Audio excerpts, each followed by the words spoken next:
محترم بزرگ و عزیز دوستو، گزشتہ جمعہ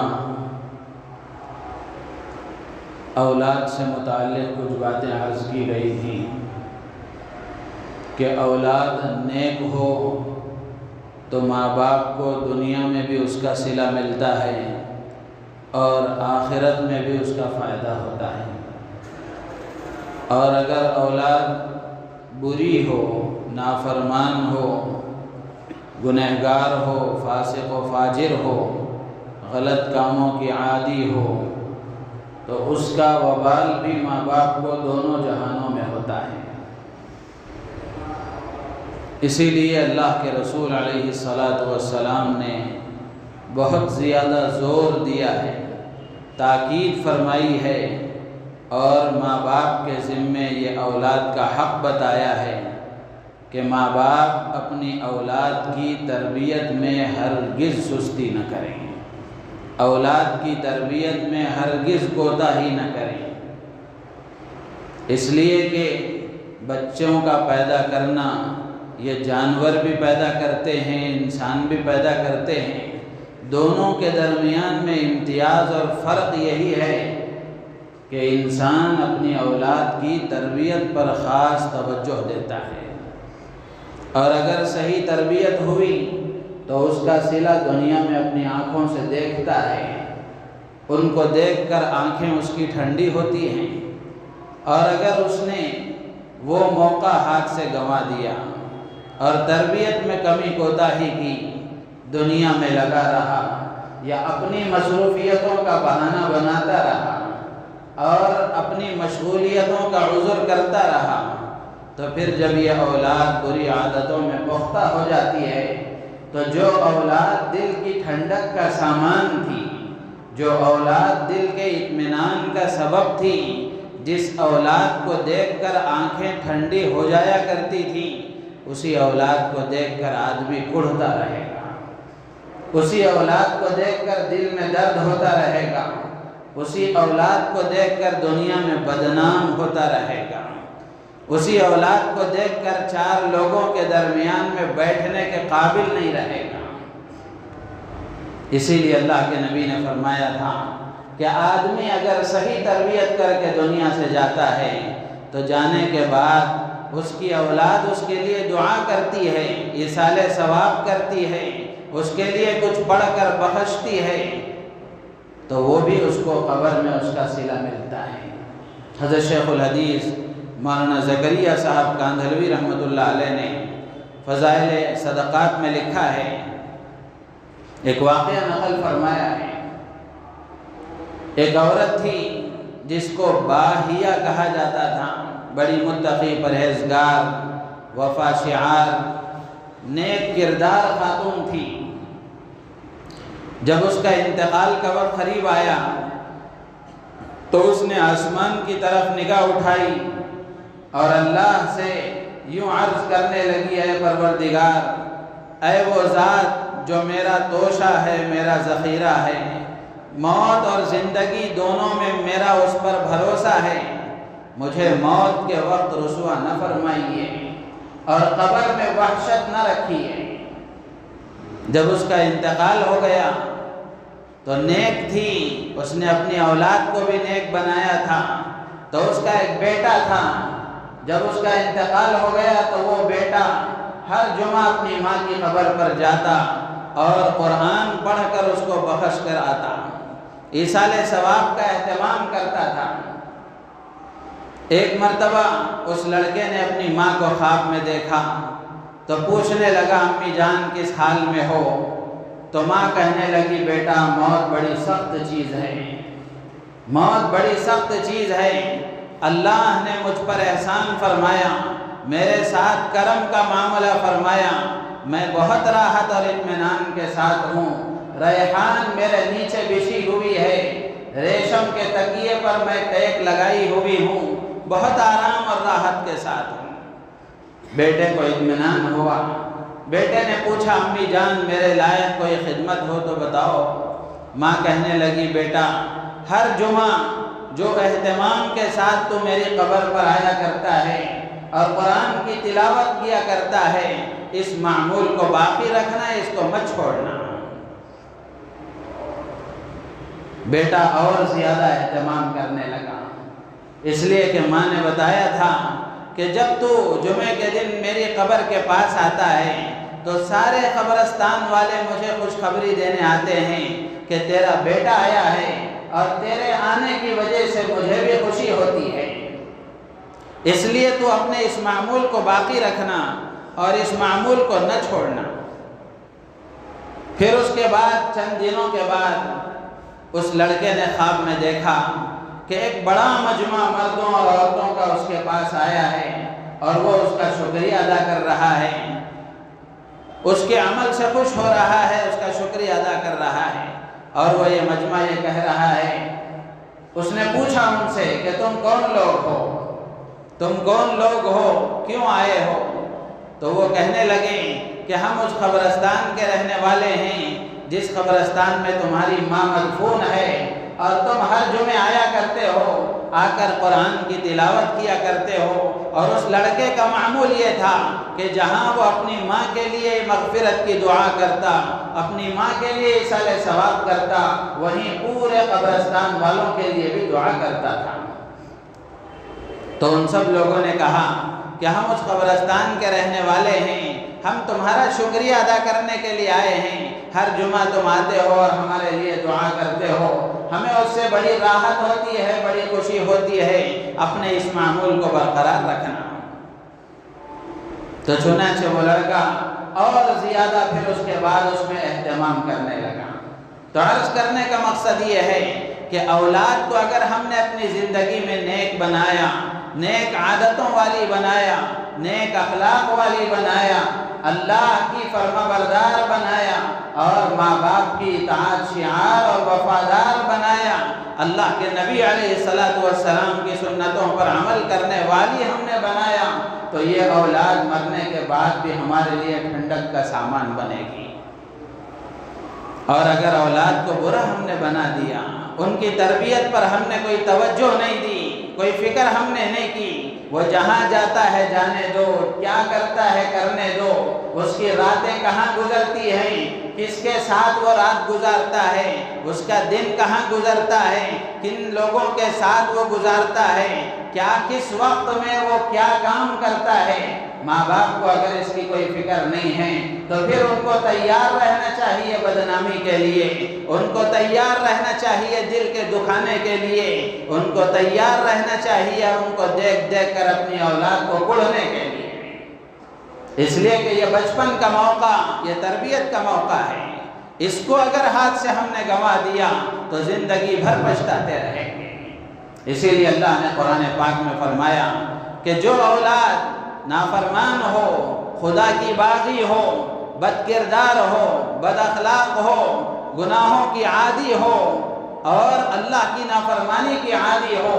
ایسی اولاد ہی کے بارے میں قرآن میں اللہ نے ایمان والوں سے خطاب کر کے فرمایا یا ایھا الذین آمنوا ان من اولادکم ان من ازواجکم و اولادکم عدوا لکم، اے ایمان والو تمہاری بعض بیویاں، تمہاری بعض اولادیں یہ تمہاری دشمن ہیں، فاحذروہم، ان سے چوکنا رہنا، ان سے چوکنا رہنا، کہیں یہ تمہیں اللہ کی نافرمان نہ بنا دیں۔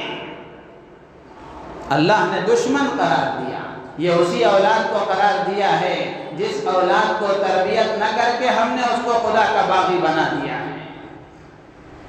جب ہم نے تربیت کر کے خدا کا فرما بردار اس کو نہیں بنایا، خدا کا باغی اس کو بنا دیا، تو پھر جس وقت میں اس کی فرما برداری کی، وفاداری کی، وفا شعاری کی، اطاعت گزاری کی، جس عمر میں ماں باپ کو اولاد کی ضرورت ہوتی ہے، اس وقت میں یہ اولاد اس ماں باپ کی باغی بن جاتی ہے۔ اس لیے کہ شریعت کا اصول ہے کما تدین و تدان، جیسے کرو گے ویسے بھرو گے۔ تو اس لیے میرے عزیز دوست بزرگوں، ربنا آتنا فی الدنیا حسنہ میں دنیا کی بھلائی میں یہ مطلب بھی شامل ہے علامہ آلوسی رحمۃ اللہ علیہ نے فرمایا کہ آدمی دنیا کی بھلائی خدا سے مانگ رہا ہے تو اس کا ایک مطلب یہ ہے کہ اے اللہ مجھے نیک اولاد عطا فرما، میری اولاد کو نیک بنا، میری اولاد کو آنکھوں کی ٹھنڈک کا سامان بنا، میری اولاد کو میرے لیے دنیا میں میری نیک نامی کا اور آخرت میں میری نجات کا ذریعہ بنا۔ تو ربنا آتنا فی الدنیا حسنہ میں آدمی اس کی دعا مانگ رہا ہے۔ تو اس لیے میرے عزیز و دوست بزرگوں، ہم اپنے معاشرے پر نظر ڈال کر کے دیکھیں، ماحول ایسا ہے کہ اولاد ماں باپ کے قابو میں نہیں ہے، اولاد کی تربیت ماں باپ نے اپنی ذمہ داری گویا سمجھی ہی نہیں ہے، ان کو پیدا کر کے چھوڑ دیا، وہ کہیں جائے، کہیں بڑی ہو جائے، کسی طرح اس کی زندگی گزر جائے۔ یہ لاپرواہی یقیناً ہمارے لیے اگلی زندگی میں نقصان دہ ثابت ہوگی۔ اللہ نے ایک جگہ پر اسی طرح کی اولاد کو فتنہ قرار دیا ہے، انما اموالکم واولادکم فتنہ، تمہاری اولاد اور تمہاری اولاد، تمہارے اموال، تمہاری اولاد، یہ تمہارے لیے فتنہ ہے۔ فتنہ کا مطلب آزمائش کا ذریعہ ہے کہ اس کے ذریعے سے خدا تمہیں آزمائیں گے کہ اس کی چاہت کو پورا کرتے ہو یا اس کے معاملے میں خدا کے حکم کو پورا کرتے ہو۔ آج ہم دیکھ لیں، باپ نیک ہے، ماں نیک ہے، خاندان نیک ہے، لیکن بچوں کی چاہتوں پر آدمی گناہ کر رہا ہے، بچوں کی چاہتوں پر اللہ کی نافرمانی پر اتر آیا ہے، بچوں کی خواہش پر خدا کی بغاوت میں سارے کام کر رہا ہے۔ اللہ فرماتے ہیں یہ تمہارے لیے آزمائش کا ذریعہ ہے، چوکنا رہنا۔ کسی بھی معاملے میں مخلوق چاہے کسی بھی شکل میں ہو، اس کی اطاعت کر کے خدا کی نافرمانی نہیں کی جا سکتی۔ یہ اصول اللہ کے نبی نے بیان فرمایا، لا طاعت لمخلوق فی معصیت الخالق، کہ مخلوق کی اطاعت کر کے خالق کو ناراض نہیں کیا جا سکتا۔ وہ مخلوق ماں کی شکل میں ہو، وہ مخلوق باپ کی شکل میں ہو، وہ مخلوق اولاد کی شکل میں ہو، وہ مخلوق خاندان والوں کی شکل میں ہو، وہ مخلوق رشتہ داروں کی شکل میں ہو، وہ مخلوق دوست و احباب کی شکل میں ہو، وہ مخلوق بیوی کی شکل میں ہو، وہ مخلوق معاشرے کی شکل میں ہو، وہ مخلوق ماحول کی شکل میں ہو، کسی بھی شکل میں ہو، کسی کو راضی کرنے کے لیے خدا کو ناراض نہیں کیا جا سکتا۔ یہ ایمان کا تقاضا ہے۔ اگر آدمی کسی کو راضی کرنے کے لیے خدا کو ناراض کر رہا ہے تو پھر اس کو اپنے ایمان کی فکر کرنا چاہیے کہ ایمان کی سطح نیچے گرتی جا رہی ہے، اللہ سے وہ دور ہوتا جا رہا ہے، اللہ سے تعلق میں اس کے کمی آتی جا رہی ہے۔ تو میرے عزیز و دوست بزرگوں، جب ہم یہ دعا مانگیں تو ہمارے ذہن میں اس کا استحضار رہنا چاہیے کہ ہم اللہ سے کیا مانگ رہے ہیں۔ دنیا کی بھلائی میں اللہ سے نیک اولاد ہم مانگ رہے ہیں کہ اللہ اولاد ہماری نیک ہو۔ اولاد نہیں ہے تو آدمی نیک صالح اولاد مانگ رہا ہے، اولاد اگر ہے تو آدمی یہ دعا مانگ رہا ہے، اس کا مطلب یہ ہے کہ اے پروردگار، جیسے تو نے مجھے اولاد عطا فرمائی ہے ویسے اس کو نیک بھی بنا دے، اور اس کو نیک بنانے کے لیے ذریعہ اور سبب کے طور پر مجھے ان کی تربیت کی توفیق عطا فرما دے۔ اس میں اس کی بھی دعا مانگی جا رہی ہے۔ تو اس لیے میرے عزیز و دوست بزرگوں، اس وقت کی سب سے بڑی ضرورت ہے،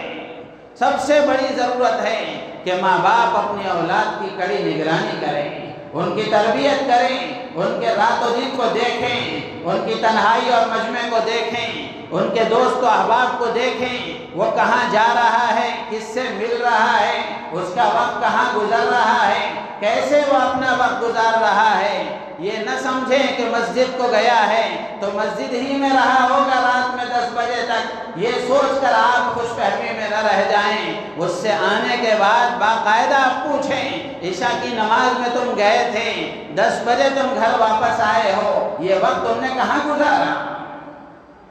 ایسا نہیں ہے کہ عشاء کی نماز کے لیے مسجد میں گیا تھا تو یہ پورا وقت مسجد ہی میں رہ کر آیا ہے۔ میرے عزیز و دوست بزرگوں، آپ کو ایک مکتب کا قصہ سناتا ہوں۔ ایک نوجوان لڑکی ایک مستورات کے مکتب میں پڑھتی تھی، پڑھ رہی ہے اب بھی۔ معلوم ہوا کہ ماں باپ کے ہاں سے وہ نکلتی ہے، عصر کی نماز کے فوراً نکلتی ہے، لیکن مدرسے کو پہنچتی ہے 6:15 بجے پہنچتی ہے۔ یہ درمیان کا وقت کہاں گزرتا ہے؟ ایک مرتبہ پڑھانے والی معلمہ نے 5 بجے اس بچی کو مکتب کو آنا تھا، وہ نہیں آئی تو 5:15 بجے پڑھانے والی معلمہ نے ماں کو فون کیا کہ کیا بات ہے، آپ کی لڑکی پڑھنے کے لیے ابھی تک نہیں آئی؟ ماں حیران ہوئی، 5 بجے تو وہ نکل گئی، 5 بجے تو وہ نکل گئی، گھر کوئی دور نہیں ہے، یہاں سے لے کر وہ سیڑھیوں کے پاس گھر ہے، آئی نہیں ہے، گئی کہاں ہے؟ ماں چوکنا ہو گئی، ماں کو معلوم نہیں ہے کہ یہ جا کہاں رہی ہے۔ اس کے بعد ان سے کہا گیا کہ کوئی دور نہیں ہے، آپ گھر کے باہر کھڑے ہو کر دیکھیں کہ یہ یہاں سے نکل کر وہاں گھر میں جانے تک آپ اس کی نگرانی کریں۔ معلوم ہوا کہ یہ درمیان کے وقفے میں ماں اپنے کام میں لگی ہوئی ہے، 5 بجے بچی مدرسے کا بہانہ کر کے جاتی ہے، کسی لڑکے کے ساتھ عیاشی کر کے 6:15 بجے مدرسے کو آتی ہے۔ میرے عزیز و دوست بزرگوں، نگرانی کی بڑی سخت ضرورت ہے۔ کچی عمر ہے جوان بچوں اور بچیوں کی،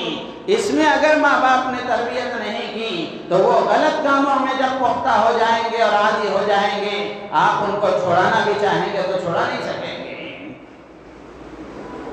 تو اس لیے کسی بھی معاملے میں خوش فہمی میں رہنا نہیں چاہیے۔ اسی لیے پرانے لوگ کہا کرتے تھے بچوں کو سونے کا نوالا کھلاؤ لیکن دشمن کی نگاہ سے دیکھو، ان کی تربیت کے خاطر، ان کی تربیت کے واسطے۔ تو اس لیے اولاد کی تربیت انتہائی ضروری ہے، انتہائی ضروری ہے۔ اس میں کوتاہی کی وجہ سے ہی معاشرے میں برائیاں جنم لے رہی ہیں۔ میرے عزیز و دوست بزرگوں، انتہائی تاکید کے ساتھ، بڑے ادب کے ساتھ میں عرض کروں گا، اللہ نے اولاد دی ہے تو یہ اولاد نعمت بھی ہے، امانت بھی ہے۔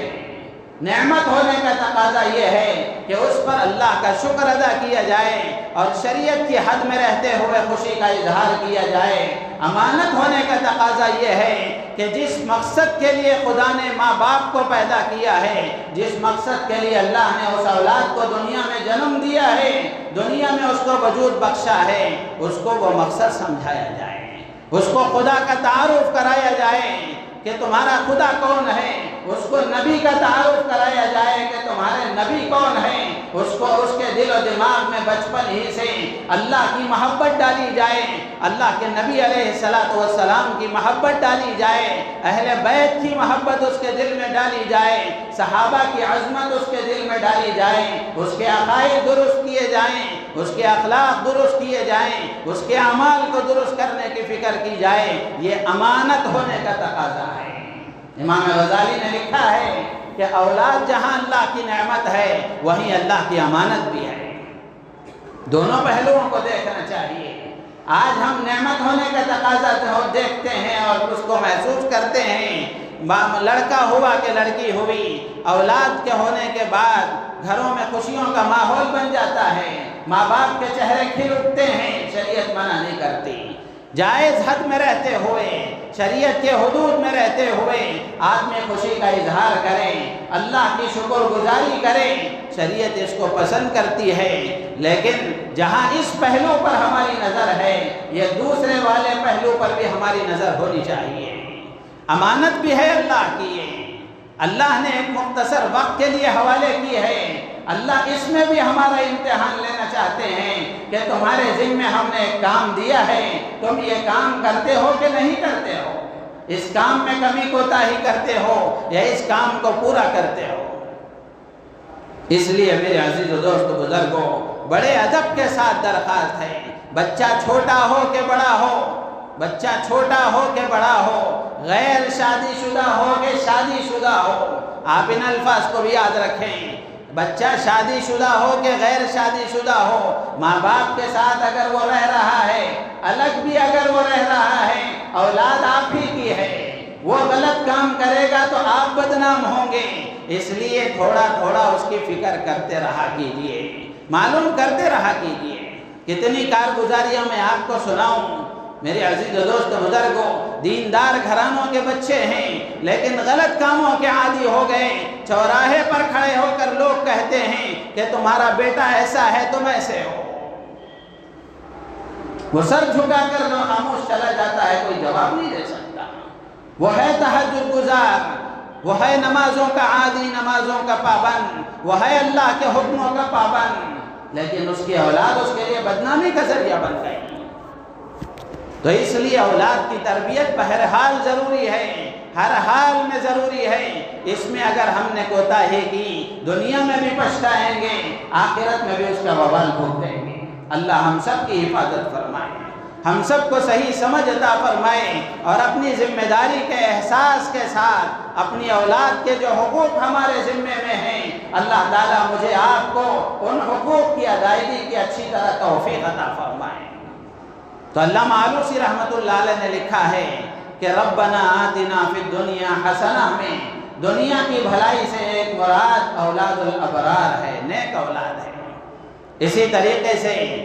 لکھا ہے کہ ایک مطلب یہ ہے النصرۃ علی الاعداء، کہ آدمی دنیا کی بھلائی مانگ رہا ہے تو دنیا کی بھلائی کا مطلب یہ ہے کہ اے اللہ دشمن پر مجھے غلبہ عطا فرما، میرے دشمن کو مغلوب کر دے، مجھے دشمن پر غلبہ عطا فرما۔ سیرت کی کتابیں پڑھیں گے، صحابہ کے واقعات کو پڑھیں گے تو اندازہ ہوگا کہ کتنی ہی ایسی کارگزاریاں آپ کو ملیں گی۔ چھوٹی سی جماعت ہے لیکن اللہ نے بڑی جماعت پر ان کو غالب کر دیا۔ یہ مدد ہی تو ہے خدا کی، یہ اللہ کی مدد نہیں تو اور کیا ہے۔ حضرت خالد ابن ولید رضی اللہ تعالیٰ عنہ، جن کو اللہ کے نبی نے سیف اللہ کا لقب دیا کہ یہ اللہ کی تلوار ہے، حضرت خالد ابن ولید رضی اللہ تعالیٰ عنہ دشمنوں کے مجمع میں ان کے جنگ گھٹے میں گھس جایا کرتے تھے اور گھس کر لڑا کرتے تھے، اس نیت کے ساتھ کہ لڑتے لڑتے میں خدا کی راہ میں شہید ہو جاؤں اور میری جان خدا کی بارگاہ میں پیش کر دوں۔ لیکن اللہ کو منظور نہیں تھا، ہر حال میں وہ صحیح سالم واپس آتے، میدان جیت کر آتے ہیں۔ ایک مرتبہ امیر لشکر حضرت ابو عبیدہ ابن الجراح رضی اللہ تعالیٰ عنہ کو پتہ چلا کہ ملک شام کا بادشاہ جبلہ 60,000 کا لشکر لے کر ہم پر حملہ کرنا چاہتا ہے، تو انہوں نے اپنے ساتھیوں سے مشورہ کیا، صحابہ سے مشورہ کیا کہ کیا کیا جائے۔ حضرت خالد ابن ولید رضی اللہ تعالیٰ عنہ موجود تھے، کہنے لگے کہ اے امیر المومنین، دشمن کا لشکر 60,000 کا ہے، ہم 30,000 کے ہیں، اگر 30,000 کے پورے جا کر ان سے مقابلہ کریں گے تو یہ ہماری کمزوری اور سستی کی دلیل ہوگی۔ ایک چھوٹی سی تعداد متعین کر دیجئے، ہم ان کو نمٹ لیں گے۔ یہ اندر کے ایمان کی طاقت ہے، ظاہر میں کوئی اسباب نہیں ہے، لیکن اندر کے ایمان کی طاقت ہے جو بولتی ہے کہ اللہ کی مدد تمہارے ساتھ شامل حال ہوگی۔ حضرت خالد ابن ولید کہنے لگے کہ کچھ منتخب آدمیوں کو آپ طے کر دیجئے، ان کے ساتھ ہم جا کر ان کو نمٹ لیں گے۔ حضرت ابو سفیان رضی اللہ تعالیٰ عنہ بھی موجود تھے، کہنے لگے، حضرت خالد ابن ولید نے 30 آدمیوں کا مشورہ دیا تھا، حضرت ابو سفیان رضی اللہ تعالیٰ عنہ کہنے لگے کہ کم سے کم 60 آدمیوں کو تو ساتھ لے جاؤ۔ حضرت خالد ابن ولید کہنے لگے کہ 30 آدمیوں کو آپ ایسے منتخب کر دیں جو ایک آدمی دشمن کے 2000 پر بھاری ہو جائے۔ حضرت ابو سفیان نے کہا کہ نہیں، ایسی بات نہیں ہے، کم سے کم آپ 60 کو تو لے لو۔ تو حضرت خالد بن ولید رضی اللہ تعالیٰ عنہ 60 آدمیوں کے لشکر کو لے کر، 60,000 کا مقابلہ ہے، 60 آدمیوں کو لے کر گئے۔ جب دشمنوں نے دیکھا کہ صرف 60 آدمیوں کی جماعت آ رہی ہے تو دشمنوں نے یہ سمجھا کہ شاید صلح کے لیے آ رہے ہوں۔ حضرت خالد بن ولید رضی اللہ تعالیٰ عنہ للکارتے ہوئے بلند آواز میں کہنے لگے، ہم صلح کے لیے نہیں، تم سے نمٹنے کے لیے آ رہے ہیں۔ دشمن نے حملہ کیا، صحابہ کی جماعت دشمنوں کے جنگ گھٹے میں گھس گئی، چاروں طرف تلواروں کی چمک دمک نظر آ رہی تھی، تلواروں کی گونج تھی، صحابہ کا لشکر دشمنوں کے بیچ میں تھا، شام تک یہی صورتحال چلتی رہی۔ سورج غروب ہونے کو ہے۔ حضرت خالد ابن ولید رضی اللہ تعالیٰ عنہ کے ساتھ جو صحابہ تھے، ان شیروں نے ایک اور حملہ ایسا کیا کہ دشمنوں کے پیر اکھڑ گئے۔ 60,000 کا لشکر تھا، لیکن صحابہ کے اس حملے کو وہ برداشت نہیں کر سکے، میدان چھوڑ کر بھاگنے لگے۔ صحابہ اکرام نے پیچھا کر کر کے ان کو مارا۔ بالآخر اللہ تبارک و تعالیٰ نے حضرت خالد ابن ولید رضی اللہ تعالیٰ عنہ کو فتح عطا فرمائی۔ دشمن کے 5,000 آدمی مارے گئے اور صحابہ کے لشکر میں سے صرف 10 آدمی شہید ہوئے ہیں۔ میرے عزیز و دوست و بزرگوں، یہ اللہ کی مدد ہوتی ہے جو بندوں کے ساتھ شامل حال ہوتی ہے۔ اگر ہمارا تعلق اللہ کے ساتھ صحیح ہو جائے، اگر ہمارا تعلق اللہ کے ساتھ صحیح ہو جائے، اللہ تبارک و تعالی اپنی مدد ہر حال میں ہمارے ساتھ شامل حال فرمائیں گے۔ آج ہم باوجود کثیر تعداد میں ہونے کے، باوجود ہر اعتبار سے فراخ دلی کے، مال کی کوئی کمی نہیں ہے، اسباب کی کوئی کمی نہیں ہے، افراد کی کوئی کمی نہیں ہے، تعداد کی کوئی کمی نہیں ہے۔ کمی ہے تو اندر کے ایمان کی ہے، کمی ہے تو اعمال کی ہے، کمی ہے تو اچھے اخلاق کی ہے، کمی ہے تو اچھے کردار کی ہے، جس کی وجہ سے اللہ کی مدد رکی ہوئی ہے۔ ورنہ 60 کو اللہ نے 60,000 پر بھاری کر دیا تھا، 313 کو 1000 پر بھاری کر دیا تھا۔ میرے عزیز و دوست بزرگوں، جو خدا اس وقت اپنی اس طاقت کو دکھا سکتا تھا، آج بھی اللہ اسی طاقت کے ساتھ موجود ہے۔ دینے والے ہاتھ نہیں بدلے ہیں، لینے والے ہاتھ بدل گئے ہیں، ہم بدل گئے۔ صحابہ تھے، اللہ نے ان کے ساتھ مدد کا معاملہ فرمایا۔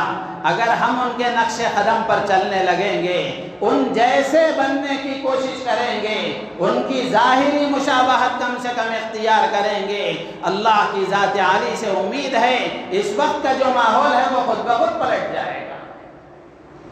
میرے عزیز و دوست بزرگوں، لیکن امت مسلمہ کی حالت پر نظر ڈال کر کے دیکھیں کہ امت مسلمہ اپنے آپ کو بدلنے کے لیے تیار نہیں ہے۔ جس غلط کام میں وہ مبتلا ہے، جس خدا کی نافرمانی میں وہ مبتلا ہے، جس گناہ کا وہ عادی ہو گیا ہے، اس کو چھوڑنے کے لیے وہ تیار نہیں ہے۔ ہر آدمی اپنے گریبان میں منہ ڈھانپ کر دیکھ لے، ہر آدمی اپنے بارے میں سوچ لے، دوسرے کا جائزہ لینے کی ضرورت نہیں ہے، اس لیے کہ خدا نے اس کی ذمہ داری آپ کو نہیں دی ہے۔ ہر آدمی اپنے بارے میں سوچ لے کہ میں کن کن گناہوں میں مبتلا ہوں، اور ان حالات کی وجہ سے، اتنے کٹھن حالات کا سامنا ہونے کے باوجود، کیا ان گناہوں سے توبہ کرنے کے لیے میں تیار ہوں، یا توبہ کرنے کا ارادہ رکھتا ہوں، یا توبہ کر رہا ہوں، ان کو چھوڑنے کی کوئی کوشش میں کر رہا ہوں؟ ہر آدمی اپنے بارے میں سوچے، نوجوان بھی سوچے، بوڑھا بھی سوچے، مرد بھی سوچے، عورتیں بھی سوچیں۔ میرے عزیز و دوست بزرگوں، عمومی صورتحال یہی ہے کہ ہم اپنے گناہوں سے توبہ کرنے کو تیار نہیں ہیں، غلط کاموں کے چھوڑنے کو تیار نہیں ہیں، جس کام میں مبتلا ہیں اسی کام میں ڈٹے ہوئے ہیں۔ یہ خدا کی بغاوت ہے، اور اللہ تعالیٰ کی مدد باغیوں پر کیسے آئے گی؟ اللہ مجھے آپ کو سمجھ عطا فرمائے۔ میرے عزیز و دوست بزرگوں، صحابہ کرام رضوان اللہ تعالی علیہم اجمعین پکے تھے ایمان کے اعتبار سے، اعمال کے اعتبار سے، اخلاق کے اعتبار سے، اس لیے جب بھی ان کے ہاتھ اٹھتے تھے خدا وحدہ لا شریک کی طرف سے مدد نازل ہو جایا کرتی تھی۔ آج ہم ہیں، ہماری اپنی زندگی ہمارے سامنے ہے، کیا ہمارے یہ ہاتھ خدا کی بارگاہ میں اٹھائے جانے کے قابل ہیں؟ یہ زبان خدا کی بارگاہ میں سوال کیے جانے کے قابل ہے؟ ہر آدمی اپنے بارے میں سوچے۔ ذرا ہم اپنے آپ کو تبدیل کر لیں گے، اللہ تعالی حالات کو خود اپنی قدرت سے بدل دیں گے۔ تو اس لیے اس کی کوشش کرنی چاہیے کہ ہم اپنے آپ کو بدلیں، جس غلط کام میں مبتلا تھے اس غلط کام سے توبہ کرنے کی کوشش کریں۔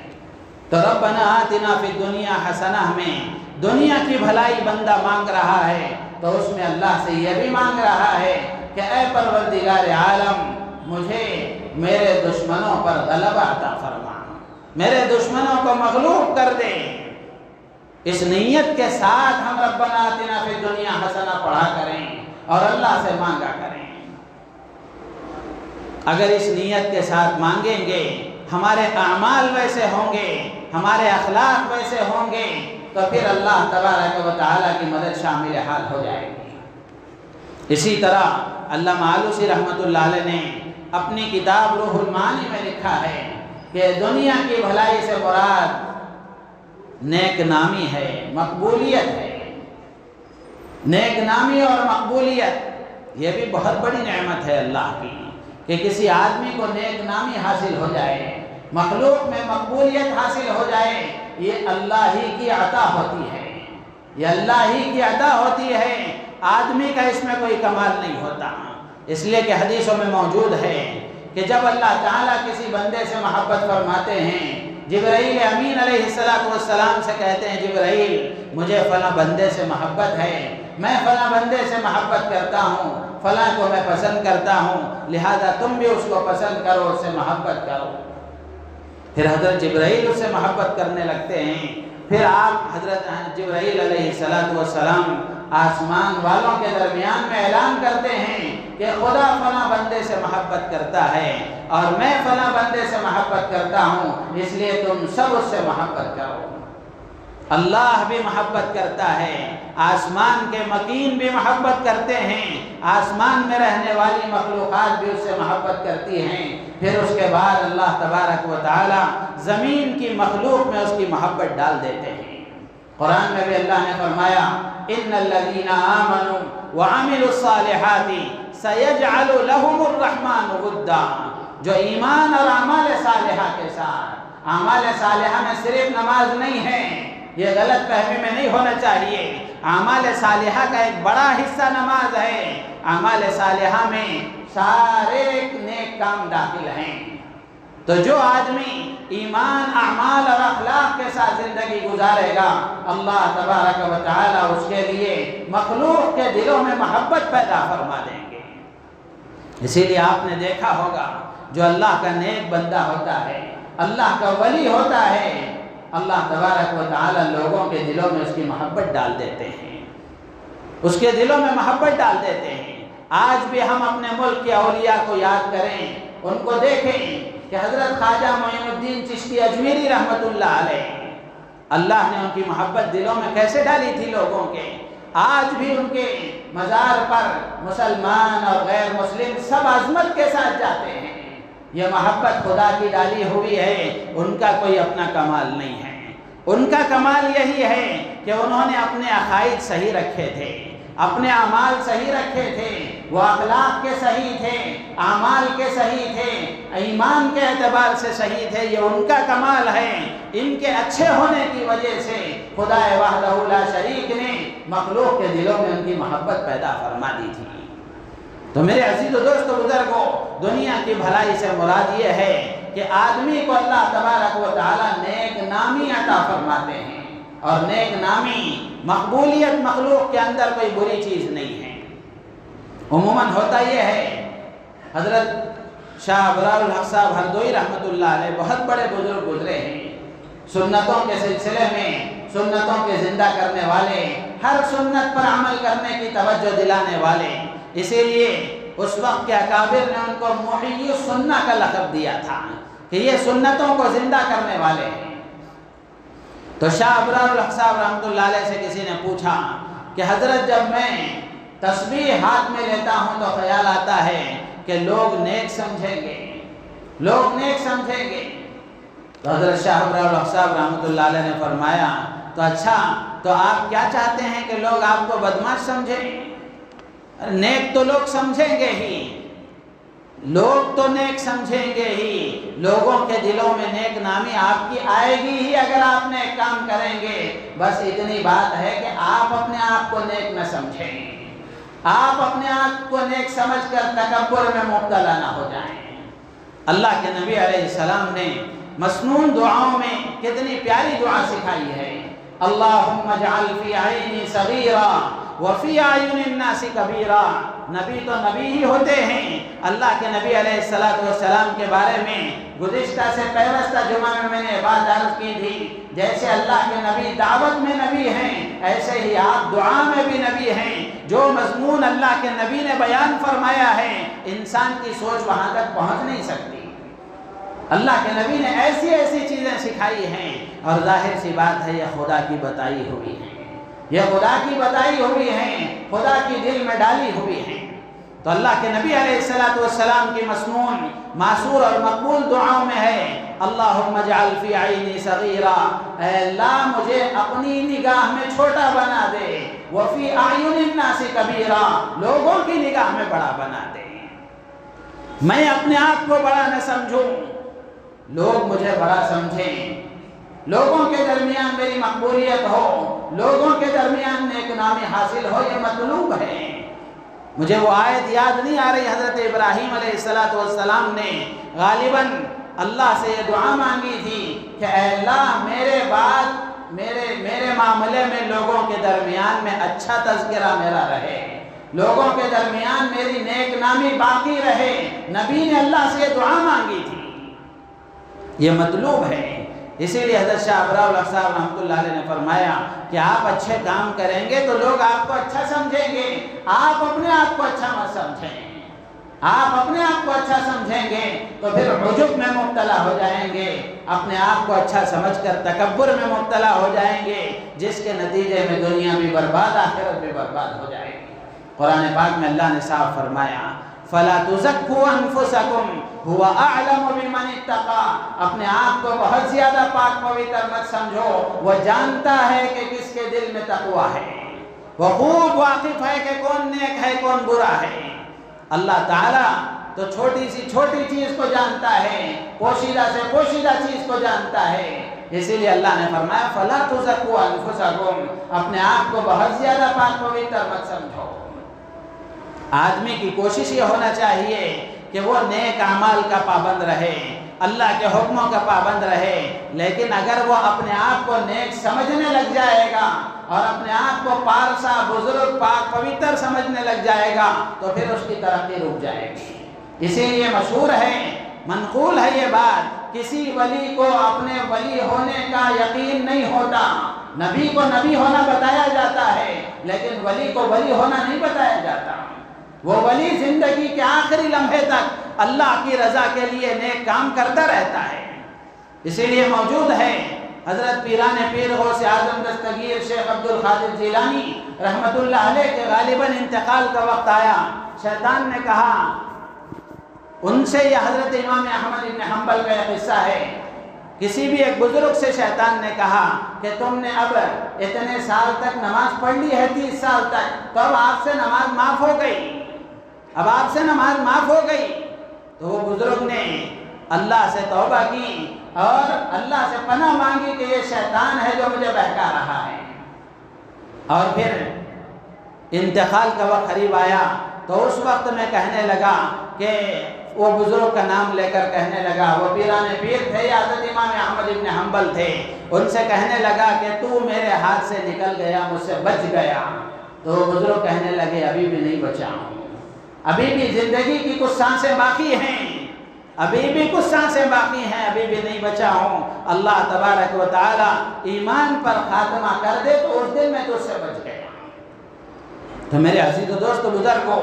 آدمی دنیا کی بھلائی مانگتا ہے تو دنیا کی بھلائی میں یہ چیز بھی شامل ہے کہ اللہ مجھے نیک نامی اور مقبولیت عطا فرما، یہ مطلوب ہے، غلط نہیں ہے، لیکن اتنی بات ہے کہ آدمی اپنے آپ کو نیک نہ سمجھے اور اپنے آپ کو پاک پویتر سمجھ کر عجب میں مبتلا نہ ہو جائے۔ بہت سے لوگوں کو ہوتا ہے کہ کسی بے نمازی کو دیکھتے ہیں یا کسی بد اخلاق بد کردار کو دیکھتے ہیں تو ان کو اپنی نماز کا گھمنڈ چڑھتا ہے، ان کو اپنے نیک ہونے کا گھمنڈ چڑھتا ہے۔ کسی کو حقیر نگاہ سے دیکھنے کا خدا نے کسی کو اختیار نہیں دیا ہے، خدا نے کسی کو اختیار نہیں دیا ہے۔ کوئی کسی کو حقیر نگاہ سے دیکھتا ہے، اللہ تبارک و تعالی اس ولی کی ولایت کو سلب کر لیتے ہیں، اس ولی کی ولایت کو سلب کر لیتے ہیں۔ قصہ ہے حضرت حسن بصری رحمت اللہ علیہ کا کہ انہوں نے جب اس طرح کیا کسی بندے سے، انہوں نے اعراض کیا تو اللہ کی طرف سے دل میں یہ بات ڈالی گئی، حسن بصری تو نے کب سے اپنے آپ کو اتنا نیک سمجھ لیا ہے؟ پھر وہ دوڑے دوڑے اس کی تلاش میں گئے، جا کر اس کی نماز جنازہ انہوں نے پڑھائی۔ میرے عزیز و دوست بزرگوں، اس لیے آدمی اس کی تو کوشش کرے کہ وہ نیک اعمال کا پابند رہے۔ اگر وہ نیک اعمال کرتا رہے گا، اس کی نیک نامی خدا مخلوق کے دلوں میں ڈالیں گے، آدمی اپنے آپ کو نیک نہ سمجھے۔ اللہ تعالیٰ سے دعا ہے اللہ تبارک و تعالیٰ ہم تمام کو ان باتوں پر عمل کی توفیق عطا فرمائے، ہماری نیتوں میں اخلاص پیدا فرمائے، ہمیں اپنی ذمہ داریوں کا احساس کرتے ہوئے ان ذمہ داریوں کو پورا کرنے کی، بحسن خوبی انجام دینے کی اللہ تعالیٰ مجھے آپ کو پوری امت کو توفیق عطا فرمائے۔ وآخر دعوانا الحمدللہ رب العالمین۔